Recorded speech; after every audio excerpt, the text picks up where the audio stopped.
শুভ্রা রান্নাঘরে কাতলা মাছের পটল দিয়ে আজকে ঝোল হবে, সেটা দেখে নিন কি করে বানাই, সেটা দেখে নিন একবার। আমাদের দেখুন মাছ, এই মাছ নিয়ে এসছে আমাদের। এই মাছটা আমরা পটল দিয়ে আলু দিয়ে ঝোল করব মাছটা দিয়ে। এর মধ্যে একটু আমি লবণ দিয়ে দিলাম 1 চামচ, 1 চামচ হলুদ দিয়ে দিলাম, দিয়ে আমি সব দিয়ে মাখাবো। পটল নিয়ে নিয়েছি, 6টা পটল, 2টো টমেটো, 4টে আলু। দেখুন বন্ধুরা,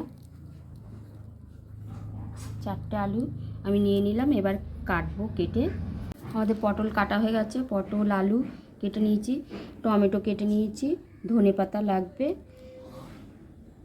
লবণ, 1 চামচ হলুদ, 1 চামচ জিরে গুঁড়ো, 1 চামচ লঙ্কার গুঁড়ো, এগুলো আমাদের লাগবে। আমি কড়া বসিয়ে দিয়েছি, এবার কড়াটা আমার গরম হয়ে গেছে। এবার আমি তেল দিচ্ছি, মাছটা ভাজবো। তেল দিয়ে দিলাম, তেল গরম হয়ে গেছে। এবার আমি মাছ দিচ্ছি একটা একটা করে।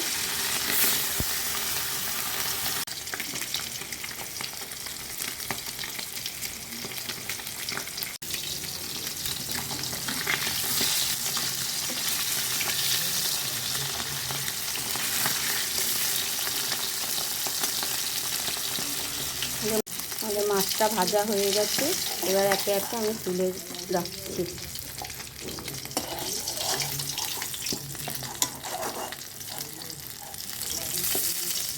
আমাদের মাছগুলো ভাজা হয়ে গেছে পুরো।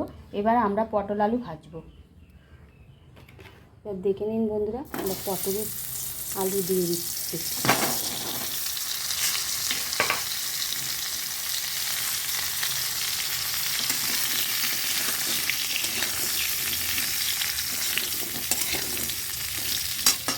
আমাদের পটল আলুটা ভাজা হয়ে গেল। এবার আমরা নামিয়ে জিরে তেজপাতা ফোড়ন দেবো। এবার একটু তেল দেবো,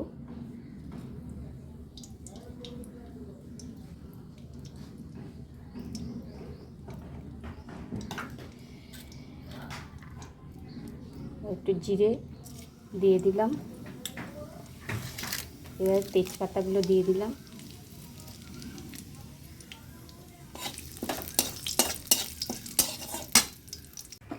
এবার টমেটো কুচিগুলো দিয়ে দিলাম,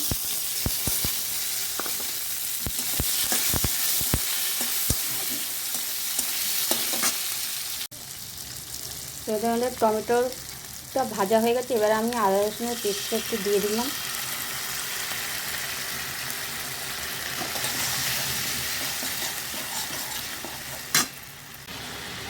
এবার লবণ দিয়ে দিলাম, 1 চামচ হলুদের গুঁড়ো দিয়ে দিলাম, 1 চামচ জিরের গুঁড়ো দিয়ে দিলাম,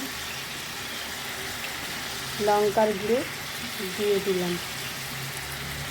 সব দিয়ে আমি ভালো করে কষবো, কষে তারপর পটল আলুটা ওর মধ্যে দেবো। এবার পটল আলুটা দিয়ে দিলাম,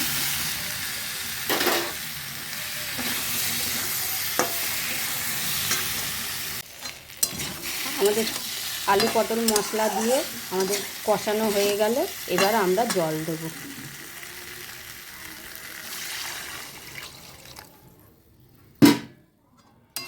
এবার ফুটে গেলে আমরা 10 মিনিট পরে আমরা ফিরে আসছি।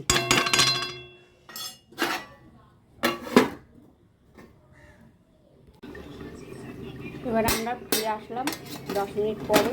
এবার খুলে দেখছি,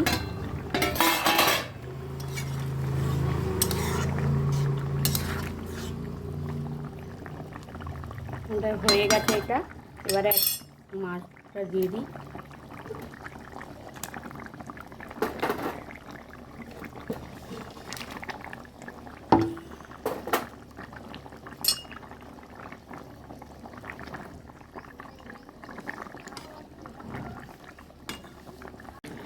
এবার আমরা ধনেপাতাগুলো ছড়িয়ে দিলাম।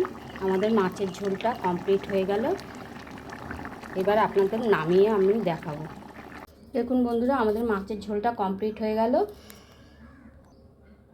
যদি এই রেসিপিটা ভালো হয়ে থাকে তাহলে লাইক একটা ছোট্ট করে দেবেন, আর সাবস্ক্রাইব করবেন, কমেন্ট করবেন।